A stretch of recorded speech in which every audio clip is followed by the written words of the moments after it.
What happens if you've got a bit of a potty mouth? There's definitely blurred lines now between what is acceptable and what isn't when it comes to swearing.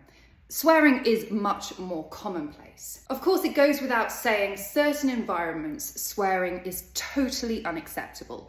For example, if you're working with children, it is never appropriate to swear in front of them. In other environments, for example, office environments or more informal environments, swearing is much more commonplace. It's important to remember that different cultures have different swear habits. So certain words in the UK which aren't too offensive are, for example, very offensive in America.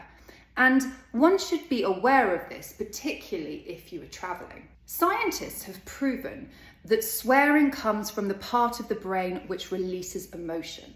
So it can actually do you some good to let out a swear word, as it can be quite a cathartic feeling. A conversation, however, which is peppered with expletives, swear words, tends to lessen the vocabulary, articulation of the person who's doing it. Swearing can be completely inappropriate in formal settings.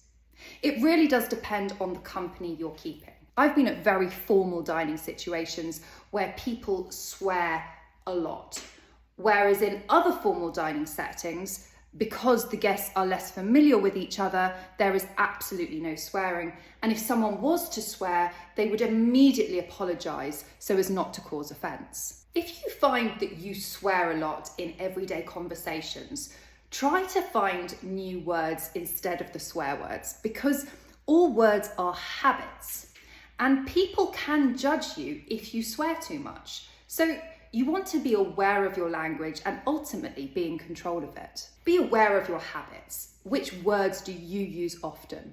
And reserve the strong ones for only the strongest moments. I have a few favourite swear words, of which I won't be sharing with you now. And there is always a time and a place. Choose wisely.